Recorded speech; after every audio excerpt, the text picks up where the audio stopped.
अस्सलाम वालेकुम जी, आपका होस्ट सैयद अमजद आपकी खिदमत में हाजिर हमारा यूट्यूब और फेसबुक चैनल यह है पाकिस्तान देख रहे हैं। लाखों करोड़ों दुरूद सलाम हस्ते मोहम्मद मुस्तफ़ा सल्लल्लाहु अलैहि वसल्लम और आले मोहम्मद पर। इमरान अहमद खान नैसब ने जी आज अदलिया बहाली तहरीक या अदलिया की ज़ाती आइन पाकिस्तान के मुहाफ़िज़ चीफ जस्टिस आइन पाकिस्तान के मुहाफ़िज़ इमरान खान अदलिया बचाओ पाकिस्तान बचाओ आइन बचाओ अदलिया बचाओ इस तहरीक का आगाज़ किया, उसके मतलब मैंने बताना है।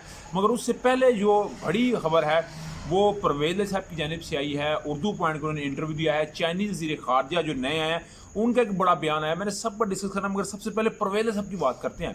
परवेज़ साहब को हम बड़े मुद्दत से जानते हैं और हमारे कुछ गुजरात रिलेटिव भी हैं, आपके भी मुमन हो सकते हैं, तो हम उनकी सियासत को उस वक़्त से देख रहे हैं। और वो कब से अयूब दौर से वो आ रहे हैं, ज़िया का इनके बुजुर्गों ने दौर देखा, मुशर्रफ का इन्होंने दौर देखा, मगर ये समझ जाते हैं कि इस्टेब्लिशमेंट के इंतहाई करीब तरीन हलकों में से अगर किसी का शुमार है तो वो परवेज़ साहब का, और उसका बरमला तौर के ऊपर ज़बान ज़द आम जो है और रोज़े रोशन की तरह कहते हैं हमारा यहाँ है कि हमारा तल्लक है जो इस्टेब्लिशमेंट के साथ है। आज उर्दू पॉइंट को इंटरव्यू जब दिया तो मुझे जो नज़र आया ना, जो मुझे नज़र आया वो मैं आपके साथ बात करूँगा। ये नज़रियाती नज़र आए हैं, ये सिर्फ और सिर्फ फैज़ है इमरान अहमद खान नैसब का, कि इमरान अहमद खान नैसब का फैज़ है कि उन्होंने चौधरियों को भी, खास तौर पर 76 साल बुजुर्ग को जिसका नाम परवेज़ है, उसको भी एक जो है वो जाग दे दिया। अमूमन सियासतदान ऐसा करते नहीं है, जिसके साथ उसकी रफाकतें हों उसी के साथ रखता है। आज परवेज़ साहब ने बकाया तौर पर बात की जी इस्टेब्लिशमेंट के मतलब। उन्होंने कहा जी इस्टेब्लिशमेंट में कुछ घुस बैठी आ गए हुए हैं। अब उनका जी सबकी मैं बात नहीं कर रहा, मैं कुछ घुसपैठियों की बात कर रहा हूँ। और ये जो घुसपैठियाँ हैं, इन घुसपैठियों की वजह से मुज़ाकरात कामयाब नहीं हो रहे, और ये घुसपैठी चाहते भी नहीं कि मुज़ाकरात कामयाब हो। मैं उसकी तारीफ में डिटेल में जाऊँगा तो 10-15 मिनट वैसे ये लग जाने हैं। उन्होंने कहा जी इमरान खान साहब मुज़ाकरात चाहते हैं मगर ये नहीं चाहते, मगर उन्होंने कहा जी कुछ जो इस्टेब्लिशमेंट असल है वो पाकिस्तान की रीढ़ की हड्डी की मानत है, और रीढ़ की हड्डी की तरह हम जो है उसकी रिस्पेक्ट करते हैं, और हमारा रिस्पेक्ट करना बनता भी है और हम करते भी रहेंगे। उन्होंने कहा जी इमरान खान साहब जो है वो बिल्कुल इस चीज़ के ऊपर वाजिद है कि मुज़ाकरात होने चाहिए और वो इसका हल चाहते हैं। उसके अलावा उन्होंने कहा जी जो मेरे घर के अंदर हमला हुआ है, आप जानते हैं उनकी जो ख़वातीन है उनको किसी ने नहीं देखा, तो परवेज़ साहब की घर की ख़वातीन को वाम ने देखा, तो उसके ऊपर उन्होंने बकाया तौर पर यह बात कही है कि मुझे मेरे घर पर जो हमला हुआ है उसके पीछे ना राना सावला है, ना जरदारी है, ना शहबाज शरीफ। उन्होंने कहा जी वही घुसपैठियाँ हैं जिन्होंने मेरे घर के ऊपर हमला किया। उन्होंने कहा जी एस्टैब्लिशमेंट ने करवाया, और इसका उन्होंने बरमला तौर पे ये बात कहते नजर आए। उन्होंने कहा जी मैं इनके लिए दुआ करूंगा कि अल्लाह ताला इनके शर से पाकिस्तान को बचाए, ये बड़े दहशतगर्द हैं। क्या कह रहे हैं? अल्लाह ताला इनके शर से पाकिस्तान को बचाए, ये बड़े दहशतगर्द हैं जो कुछ घुस बैठी हैं। अल्लाह अकबर अल्लाह अकबर। ये बात परवेज़ साहब कह रहे हैं, मैं कोटन कोटन की बात आप तक बयान कर रहा हूँ, अपनी तरफ से कुछ नहीं लगा रहा। उसने कहा जी जब हम पीटीएम में शमूलियत भी अख्तियार कर रहे तो हमारे ऊपर बड़ा सख्त दबाव था। हमें कहा जी कि पीटीएम में शामिल ना हो, तो उन्होंने कहा जी मैंने कहा मैं आपको भी जानता हूँ और पीडीएम को भी जानते हैं, हमारा जो काम है हमें करने, जो आपका काम है वो आप करें। मुशर्रफ दौर में उन्होंने कहा जी ऐसा नहीं हुआ जो इस वक्त इन्होंने हमारे साथ किया।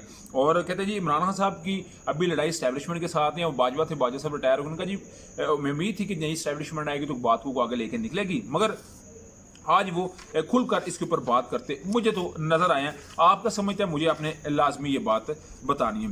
उसके अलावा जी उन्होंने कहा जी जो बात करते हैं फवाद चौधरी साहब के जी वज़ीर-ए-आला बुज़दार बनेंगे, उन्होंने कहा जी बिल्कुल नहीं। जब पीटीआई में शमूलियत इख्तियार की थी, जब मैं मरकज़ी सदर का मुझे ओहदा दिया गया था, तो उसमें वादा किया गया था कि जो वज़ीर-ए-आला होंगे वो मुस्लिम लीग काफ से होंगे, वो परवेज़ साहब खुद भी हो सकते हैं, उनका बेटा भी हो सकता है। तो ये जी कुछ बातें थी, मैंने कहा मैं आपके साथ लाजमी डिस्कस करूंगा, तो और भी हैं तो वो फिर साथ साथ आपके साथ डिस्कस करेंगे, मगर और भी कुछ रहते हैं।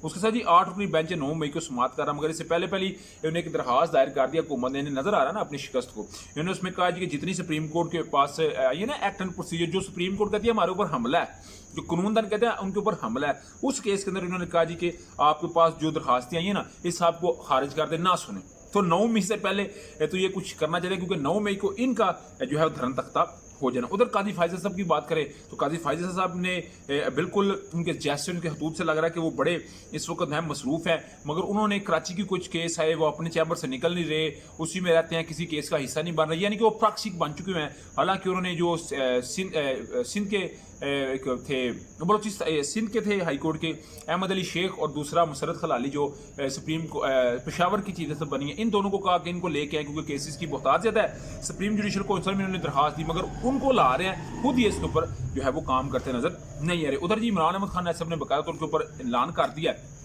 کہ میں اگلے ہفتے سے لے کے 14 مئی تک جب تک انتخابات نہیں ہوتے میں نے جلسے کرنے ہیں، جلسے اور جلوس کرنے ہیں. دوبارہ سے انہوں نے ایک کال دے دی ہے اور اس کا مطلب خان صاحب فٹ نظر آ رہے ہیں اور ہم نے ان کو آئین نہیں توڑنے دینا اور نہ ہی الیکشن سے بھاگنے دینا. یہ عمران صاحب نے بہت بڑی ایک بات کر دی. تو ڈیفینیٹلی اس کے علاوہ عمران خان صاحب نے یہ قوم کا شکریہ ادا کرتے ہوئے کہا want to thank the people of Lahore for coming out in such large number twice in one week. اس سے پہلے پتہ ہے وہ نکلے تھے لیبر کے لیے اور ابھی وہ مزدوروں کے لیے نکلے اور آج نکلے کہتا ہے شکریہ. And I also want to thank the people across Pakistan who come out today to stand with the constitution and law of جو رول آف لا کے لیے ان کا چیف جسٹس سب کے لیے نکلے ہیں.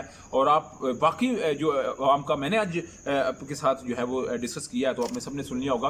ادھر جی آپ جانتے ہیں کہ جو وزیر خارجہ ہیں ان کی اور بلاول بھٹو صاحب کی جو ہے ملاقات ہوئی ہے. اس کے اندر جو چینی وزیر خارجہ انہوں نے میرا خیال جو مجھے نظر آیا انہوں نے باقاعدہ طور پر یہ بات کہی ہے کہ آپ پاکستان کے لیے جو ہے وہ اگر ہمارے تعلقات نورنی برونی چاہتے ہیں تو پھر آپ عمران خان کا ساتھ دیں. وہ کہتے ہیں sincerely hope political force can get together and overcome issue of political stability so that they grow on the domestic and economic front together with us. کہتے ہیں جی آپ یہ جو لائن نا grow on the domestic and economy front together with us, آپ ہمارے ساتھ آئیں ڈومیسٹک لیول پہ آئیں علاقائی لیول پہ یہ اکانومی سطح پہ آئیں. مگر میرا خیال ہے عمران خان صاحب کیونکہ ایک ان کے ساتھ انہوں نے اچھا وقت گزارا تو ان کے لیے وہ کچھ جو ہے وہ سافٹ لائن لے لیا. تو یہ جی ایک کچھ اپڈیٹ تھی ابھی تک کا ولاگ تھا، ابھی تک کی اپڈیٹ تھی. اس کے متعلق آپ کی کیا رائے ہے لازمی کارنر سے شیئر کیا. ولاگ کی ویڈیو پسند ہے تو پھر چینل کو لائک سبسکرائب اپنے دوستوں سے شیئر کر لیجیے. نیکسٹ ویڈیو تک بھی ہوسٹ کو جدید اللہ کا السلام.